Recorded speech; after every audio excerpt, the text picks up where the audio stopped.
오늘 말씀은 여러분들 본문을 읽어보시면 이제 느꼈을 것처럼 우리가 흔히 아멘, 할렐루야 하면서 이렇게 들을 수 있는 편한 내용의 말씀이 아닙니다. 음식으로 치면 뭐라고 표현해야 될까요? 조금 쓴 보약이라고 해야 될까요? 네, 그래도 보약을 아무한테나 이렇게 먹일 수 없잖아요. 이 늦은 시간에 수요예배에 나오실 정도의 믿음을 가질 수 있을 정도라면 능히 이 보약을 잘 소화시키시고 또 영적으로 건강을 얻으실 줄 믿습니다. 이 말씀이 비록 쓴 보약이라 할지라도 기쁨으로 우리가 마시고 다시 한번 더 하나님이 주시는 새 은혜로 회복되어지고 성장하는 은혜가 있길 소원합니다.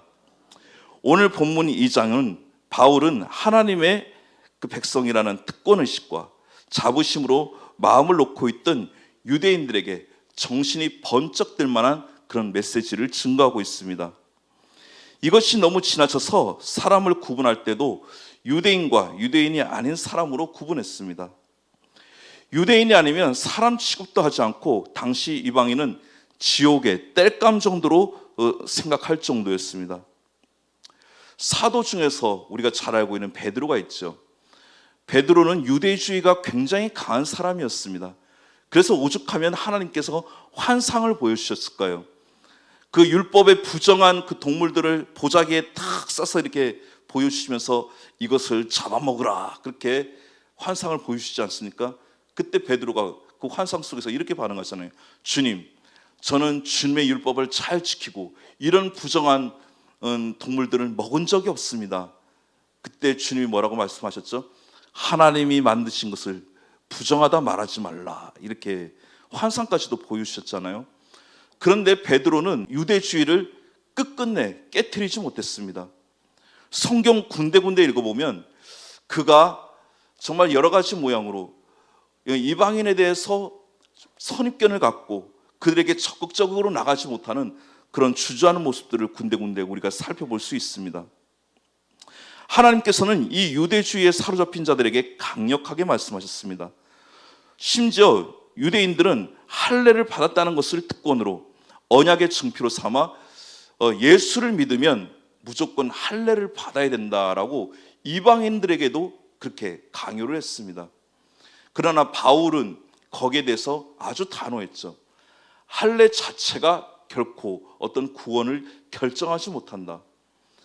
그래서 오히려 이 바울은 동족들에게 쫓기는 신세가 되고 목숨의 위협을 받는 그런 신세가 될 수밖에 없었습니다.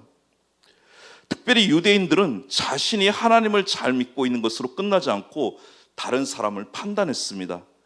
근데 그들이 판단하는 그 죄를 똑같이 행하고 있는 것을 바울이 지적하고 있는 것입니다.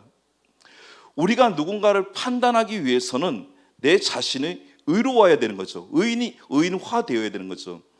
그런데 본인의 그런 잘못, 그들의 본인의 죄악들은 돌아보지도 않으면서 오히려 다른 사람을 정죄하고 판단하는 그런 유대인들을 보면서 너희들이 지금 사람을 판단하는 죄악을 범하고 있다. 그것이 하나님 앞에서 얼마나 무서운 죄인지 아느냐라고 사도 바울이 강하게 질책을 하고 있는 것이죠. 자기가 예수를 잘 믿고 있다고 생각하는 사람들의 오류는 다른 사람을 판단하는 것입니다. 사람들은 다른 사람들의 문제를 바라보는 일에는 밝지만 자신의 문제를 바라보는 데는 매우 어둡습니다. 이것이 죄인의 특성이죠. 남의 죄는 잘 보지만 정작 자신의 죄는 보지 못합니다. 죄인은 자기 눈이 가려졌기 때문에 자기 죄를 제대로 성찰하지 못하기 때문입니다. 특히 교회 안에서 일을 열심히 한 사람들은 자신의 그 열심을 의로 여기죠. 그러면서 일을 안 하는 사람에 대해서 판단하죠. 나는 이렇게 일을 열심히 하는데 너는 왜 이렇게 안 하냐? 그래서 되겠냐? 이런 식으로 판단하기 쉽습니다. 우리는 우리 자신을 정확하게 보기가 참 어렵습니다. 그래서 교만은 자신에 대한 무지라고 할 수 있는 것이죠. 자신을 정확하게 알지 못해서 자신도 모르게 교만에 빠지게 되고 다른 사람을 폄하하는 자신도 모르는 그런 오류에 스스로 빠지는 것이죠. 예수님 시대 바리새인들이 이러했습니다. 우리도 신앙생활을 잘못하면 바리새인들처럼 되기 쉽습니다. 나의 시선으로 다른 사람을 평가하고 판단하고 나의 잘못, 나의 허물은 돌아보지 못하는 것. 나는 하나님을 잘 섬긴다고 하지만 정작 본질적으로 하나님과 멀어지고 있는, 하나님과 거리가 생기는 그런 오류에 빠진 신앙생활을 하기 쉬운 것이죠. 이것이 당시 바리새인들이 빠졌던 오류였던 것입니다. 인간이 죄를 많이 지어서 지옥에 가는 것도 아니고 우리가 얼마나 악한 존재인가를 사실 모르기 때문에 문제인 것입니다. 십자가를 자랑하는 것이 사실 쉬운 일이 아닙니다. 바울은 날마다 십자가만을 자랑한다고 하는데 우리가 얼마나 악한 자인가를 뼈저리게 느끼지 않고는 결코 십자가를 자랑할 수 없습니다. 우리는 순간순간 끊임없이 우리 자신을 미화시키고 포장합니다. 우리가 말 한마디를 할 때도 어떻게든 내 자신이 남들에게 좀 어떻게 하면 그럴듯하게 좀 보일 수 있을까? 느껴질 수 있을까? 평가받을 수 있을까? 하고 어떻게든 포장을 하죠. 그런 의미에서 참 이렇게 우리가 우리 신앙을 간증할 때도 참 조심스러워요. 간증을 할 때도 순수하게 내가 경험한 하나님을 말하면 괜찮은데 거기에 막 살을 붙이고 막 포장을 하게 되면 그 간증은 거짓이 되는 거죠. 이것 또한 우리가 조심해야 될 부분입니다. 우리가 은혜를 받으면 받을수록 하나님 앞에서 우리가 얼마나 끔찍한 죄인인가를 깨닫게 되고 겸손하게 되는 것입니다. 때로는 다른 사람들의 실패와 연약함을 보면서 판단하기보다는 나도 저 자리에 설 수 있어. 저 사람이 그렇다면 나도 언제든지 저 사람과 똑같이 될 수 있어라는 그 분명한 의식이 있어야 우리 자신을 영적으로 보호할 수 있는 보호장막이 생기는 것입니다. 그러므로 우리가 날마다 다른 사람을 평가하고 판단하는 자리가 아니라 언제나 하나님의 말씀을 내 자신에게 적용하는 그런 겸손함이 필요합니다. 자신은 선하다는 의인의식이 있는 유대인들은 말씀을 정작 자신에게 적용하지 않고 다른 이방인들에게, 다른 죄인들에게 적용을 했습니다. 근데 유대인들 뿐일까요? 우리 오늘날에 믿는 우리도 마찬가지입니다. 가끔가다 그런 경우가 있습니다. 이렇게 목사가 이렇게 말씀을 전하다 보면 막 아멘하고 이렇게 막 은혜를 받잖아요. 그래서 나중에 개인적으로 그분을 찾아가서 물어요. 집사님, 오늘 굉장히 설교 시간에 은혜를 많이 받으신 모양입니다. 아멘을 굉장히 큰 소리를 하시는데 어떤 부분이 그렇게 은혜가 됐습니까? 물어보면 오늘 그 말씀이요, 저 아무개 집사가 들어야 될 말씀처럼 느껴져서 속이 너무 좀 이렇게 후련해서 제가 아멘 하고 이렇게 화답했습니다. 네, 자신에게 적용하지 않고 다른 사람한테 그 말씀을 적용시키는 거예요. 그리고 또 이렇게 말씀 시간에 어느 순간에 막 그 남편 옆구리를 쿡 찌르는 그 부인들 계시죠? 당신이 들어야 될 말씀이라고. 남편 옆구리를 쿡 찔러요. 자기에게 적용시키지 않아요. 다른 사람, 내 배우자, 아니면 뭐 우리 같이 일하는 뭐 아무개 집사님, 아무개 권사님, 아무개 장로님, 이런 분들한테 막 그 말씀을 적용시키는 거예요. 그러니 어떻게 내 안에 성장이 있을 수 있겠습니까? 남을 판단하는 사람들의 오류는 자신이 재판관이 되는 것이죠. 하나님 외에 누가 재판관이 될 수 있습니까?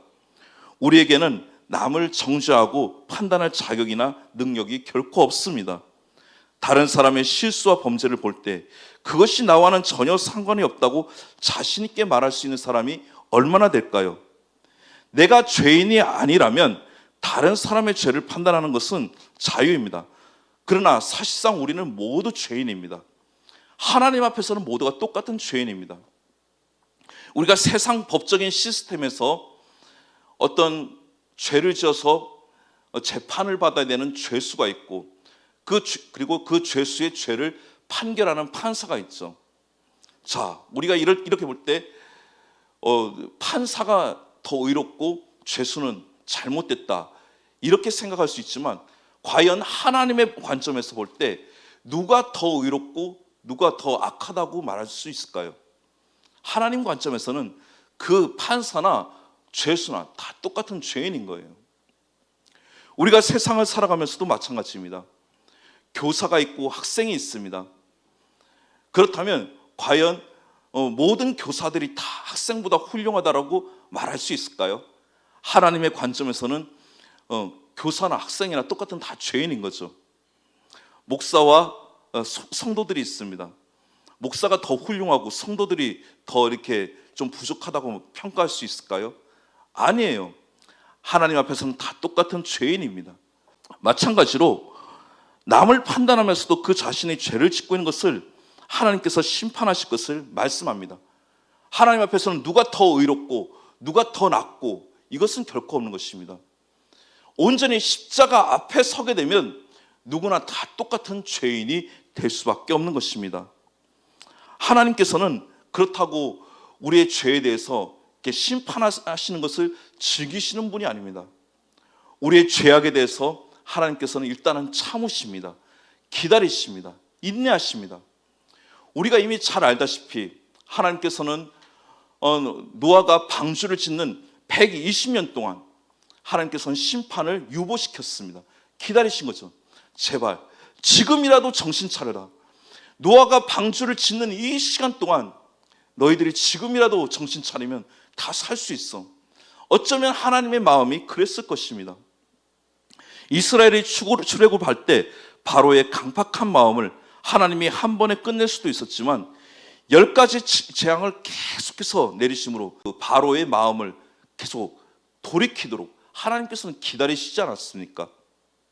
그렇게 기다리고 유보하고 또 유보하시는 분이 바로 하나님이십니다. 우리 시편 145편 8절 말씀을 다 함께 읽겠습니다. 시작.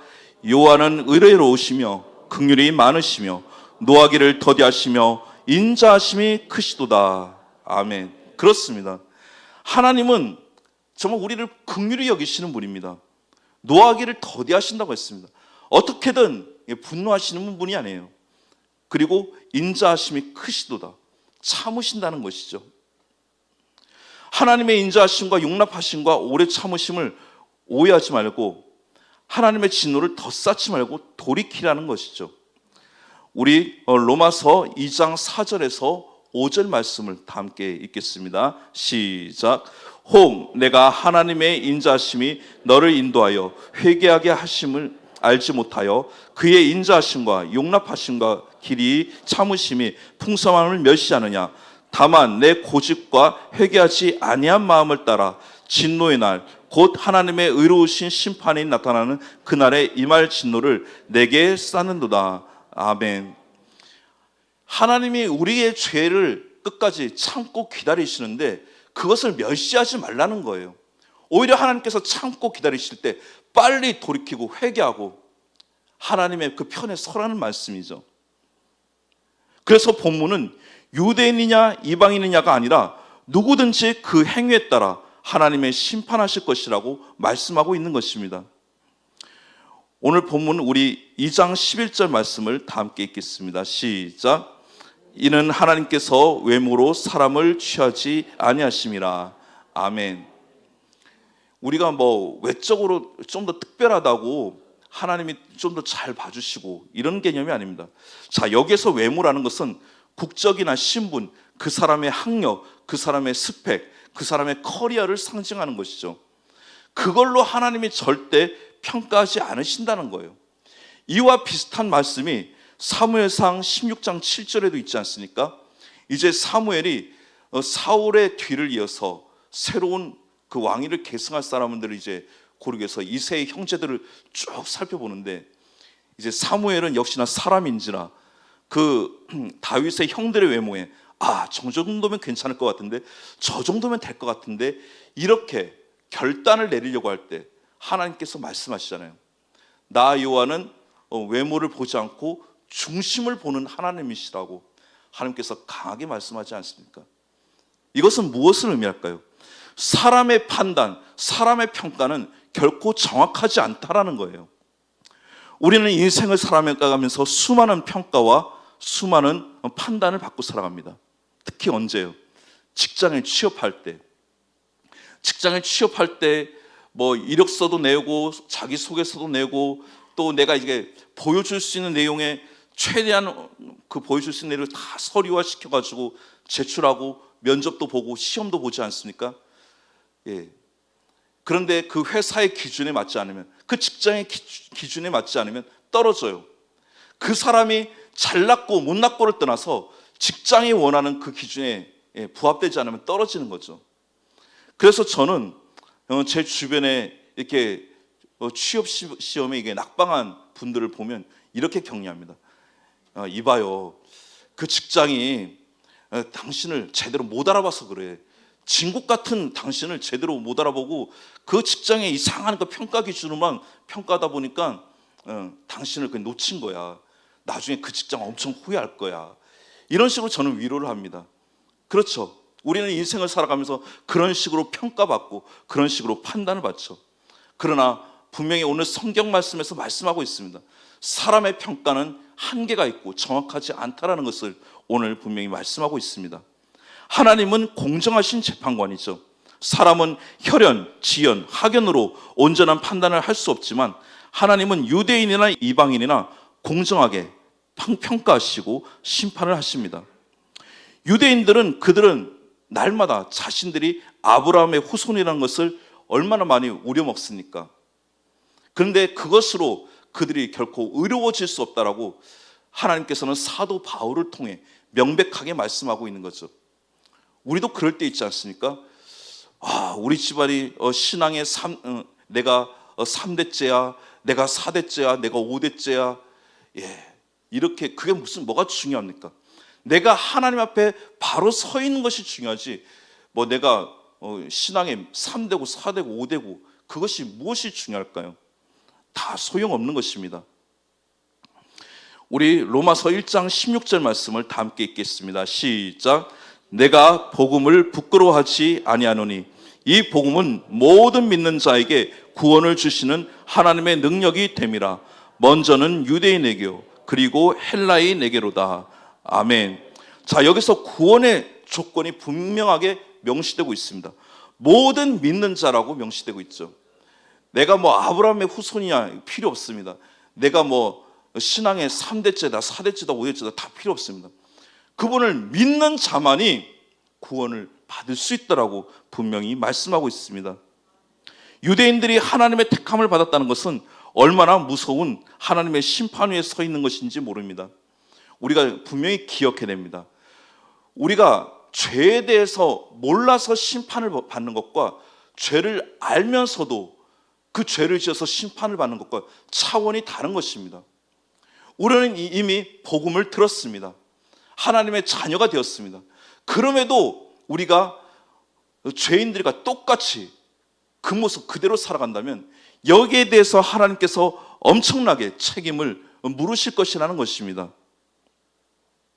특별히 교회 안에서 은혜를 받고 훈련을 받고 저와 같이 어떤 목회직을 감당하거나 직분을 가진 것은 더욱더 무서운 책임인 것이죠. 알고도 왜 그렇게 살았느냐, 그 직분을 가지고 왜 그렇게 살았느냐 분명히 하나님께서는 물으실 것이기 때문입니다. 모를 때와 다른 훨씬 더 무서운 책임, 무거운 책임이 우리에게 따른다는 것이죠. 특별히 영화 중에 박찬욱 감독의 친절한 금자씨라는 영화가 있습니다. 이 영화에서 주인공 금자라는 여인은 13년 동안 감옥 생활을 마치고 출소했는데 교회 성가대가 와서 축하해주고 그리고 전도사가 두부를 주면서 이제 새로운 삶을 살라고 말합니다. 그러나 금자는 전도사가 건네주는 두부를 뒤엎으며 이렇게 말합니다. 너나 잘하세요. 아주 풍자적인 말이죠. 네. 감옥 밖에서 잘난 체하며 사는 사람들, 그러나 감옥 안에 있는 사람보다 나을 것이 없는 사람들에 대한 공격이면서 이 영화에서 뭐 성가대가 출연했다든가 뭐 전도사가 등장했다는 것은 아무래도 기독교에 대해 비판적인 성격을 띠는 영화인 것이 분명한 사실이죠. 그러나 우리가 반대로 생각해 보면 세상 사람들이 기독교에 대해서 봤을 때 이러한 모습일 수도 있다라는 어떤 자기 성찰을 요구하는 메시지이기도 합니다.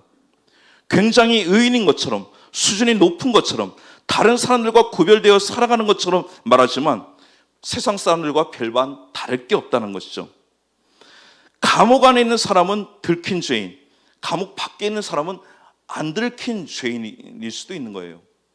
제가 이전에 교회에서 이제 사역을 하면서 교도소 선교를 몇 번 가본 적이 있습니다.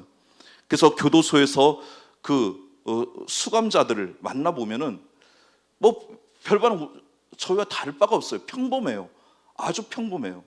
그냥 옷만, 죄수복만 있을 뿐이지 외모, 인상, 느낌이 저희와 별반 다를 바가 없어요. 어떤 때는 어떻게 저런 분이 여기에 들어왔지? 이런 생각이 들 정도로 놀랄 때가 참 많습니다. 사실 우리가 잘 알다시피 감옥에 들어가야 되는데 들어가지 않고 세상을 활개치며 다니는 사람들 얼마나 많이 있습니까? 그리고 그 감옥에 들어오신 분들 중에서도 사연들을 잘 들어보면요, 정말 생각지도 않게 억울하게 들어오신 분들도 많아요. 뭐 서류에 뭐 사인을 하나 잘못해가지고 그게 문제가 돼서 감옥에 들어오신 분들도 계시고, 뭐 사연들이 다양해요. 감옥에 있냐 없냐, 이것이 죄인이냐 죄인이 아니냐, 이걸로 우리가 평가를 받을 수 없는 것입니다. 온전히 하나님의 은혜 가운데서 내가 죄인인 것을 분명히 고백하고 십자가의 은혜 안에 내가 거할 때 우리가 그 안에서 의인이라 평가받을 수 있는 것입니다. 우리나라의 유명한 신학자 중에 정암 박윤선 목사님이라는 분이 계십니다. 우리 한국의 유수한 개혁주의 신학교에서 원장직과 교수직을 감당하시고 또 한국 목회자 최초로 성경 66권 주석을 완간하신 분인데요. 이분이 성역 50주년 어떤 기념 행사에서 이런 고백을 했다고 합니다. 저는 83년 묵은 죄인입니다. 제가 한 것은 아무것도 없습니다. 다 하나님께서 하신 것이지 저는 그냥 하나님의 은혜 가운데 그냥 서 있었을 뿐입니다. 겸손하게 자신을 그렇게 고백했습니다. 이 고백을 하시고 1년 후에 이분은 이제 하나님의 부르심을 받았죠. 그리고 이 박윤선 목사님의 제자였던 우리가 잘 알고 있는 오카노 목사님이라는 분이 계시죠. 사랑의 교회 원로 목사님이셨고, 이분이 2007년도에 평양 대부흥 100주년 기념대회에서 설교 말씀을 전하실 때 주여 이놈이 죄인입니다라고 아주 절규하며 설교 메시지를 던지신 적이 있습니다. 정말 이분의 그 설교가 이분이 돌아가셨을 때, 소천하셨을 때 굉장히 명설교로 남았죠. 자, 아까 그 박윤선 목사님과 오카노 목사님의 뭐 몇 가지 공통점이 있다면, 첫 번째로는 두 분 다 지금 천국에 계신다는 분 것이죠. 그리고 두 분 다 한국교회에 정말 큰 획을 그으신 학자로서, 목회자로서 쓰임받은 분이시죠. 또 한국 목회자로서 미국 웨스트민스터 신학교에 명예 신학 박사를 받은 유일하신 분들이죠. 세상에서 존경받고 인정받을 만한 위치에 있었음에도 불구하고 그분들은 나는 84년 묵은 죄인입니다. 이놈이 죄인입니다라고 자기 자신을 고백했습니다. 왜 그렇게 고백할 수 있었을까요? 왜 그 연로한 연세에 나는 죄인이라고 고백할 수 있었을까요? 하나님의 은혜에 가까이 가면 갈수록 나는 진짜 자랑할 것이 아무것도 없구나, 죄인이구나, 자랑할 것이 없는 연약한 죄인이구나, 이것을 그분들이 깨달았기 때문에 그렇게 고백을 할 수 있었던 것입니다. 이분들 뿐만이 아닙니다. 오늘 로마서를 기록한 사도 바울도 마찬가지죠. 그가 디모데에게 쓴 디모데전서 1장 15절에서도 이와 비슷한 고백을 했습니다. 우리 이 말씀을 다 함께 읽겠습니다. 시작. mit보다 모든 사람이 받을 만한 이 말이여, 그리스도 예수께서 죄인을 구원하시려고 세상에 임하셨다 하였도다. 죄인 중에 내가 괴시느니라. 아멘. 사도 바울이 어떤 사람입니까? 가말리엘 문화에서 공부한 아주 엘리트입니다. 오늘날로 치면 하버드, 옥스퍼드에서 공부한 그는 엘리트죠. 그리고 로마 시민권자였습니다. 한마디로 그의 집안 배경은 금수저였습니다. 그는 어떻게 보면 자랑할 것이 많았는데 왜 그 자신이 내가 죄인 중에 괴수라고 고백할 수밖에 없었을까요? 마찬가지입니다. 그가 십자가 앞에 서고 보니, 하나님의 은혜 가운데 서고 보니 정말 내가 자랑할 것이 아무것도 없구나. 정말 내가 자랑할 것은 다 하나님 앞에서는 배설물과 같구나라고 그가 깨달았기 때문에 자신이 죄인 중에 괴수라고 고백할 수 있었던 것입니다. 본질적으로 인간은 다 거기서 거기입니다. 행위가 아니라 내면을 들어보면 십자가가 아니면 누구도 구원을 얻을 길이 없는 죄인들입니다. 이런 고백이 있을 때 우리는 겸손할 수밖에 없고 누구도 평가하고 판단할 수 없다는 것을 깨달을 수밖에 없는 것입니다. 하나님의 은혜를 받아왔고 받고 있으면서 믿는 자로서 마땅한 삶의 모습을 드러내지 못하는 자신에 대해 평가하고 날마다 자신을 돌아보고 믿음의 횟수만큼 성화된 모습으로 살지 못한 자신에 대해 점검한다면 결코 우리는 쉽게 남을 판단할 수 없을 것입니다. 존 칼빈은 인간의 죄성에 대해서 전적 타락이라고 말했죠. 온전히 타락한, 구제받을 수 없는 아주 연약한 존재라고 종교개혁자 칼빈은 그렇게 이야기했습니다. 우리 로마서 1장 29절에서 32절 말씀을 다 함께 읽겠습니다. 시작. 곧 모든 불의, 추악, 탐욕, 악의가 가득한 자요, 시기, 살인, 분쟁, 사기, 악독이 가득한 자요, 수군수군하는 자요, 비방하는 자요, 하나님께서 미워하시는 자요, 능욕하는 자요, 교만한 자요, 자랑하는 자요, 악을 도모하는 자요, 부모를 거역하는 자요, 또는 하나님을 미워하는 자요, 우매한 자요, 배악하는 자요, 무정한 자요, 무자비한 자라. 그들이 이 같은 일을 행하는 자는 사형에 해당한다고 하나님께서 정하심을 알고도 그 자기들만 행할 뿐 아니라 또한 그런 일을 행하는 자들을 옳다 하느니라. 아멘. 자, 지금 우리가 읽은 이 성경 내용 중에서 여기 있는 죄악들은 나한테 하나도 해당이 안 돼. 한번 손 들어 보시겠습니까? 제가 나중에 상을 드리겠습니다. 누구 드신 분은 네. 저도 마찬가지입니다. 여기에 누구나 다 몇 가지 이상은 다 해당이 될 거예요. 우리는 정말 십자가의 은혜가 아니고는 정말 하나님 앞에 설 수 없는 연약한 죄인에 불과합니다. 우리가 구원을 얻었지만 그 근거를 나에게서 찾으면 안 됩니다. 우리가 아무리 헌금을 많이 하고 봉사를 많이 하고 교회 개척을 여러 개를 하고 수많은 선교사들을 파송했다 하더라도 그것이 나의 자랑이나 의가 되어 정당화시킬 수는 없는 것입니다. 율법을 가지고도 지키지 못하는 것에 대한 하나님의 심판은 더 크다라고 오늘 본문은 말씀하고 있습니다. 그렇다면 우리가 갈 길은 하나밖에 없습니다. 하나님께서 제시해 주신 그리스도의 십자가를 통한 의를 얻은 것 외에는 길이 없습니다.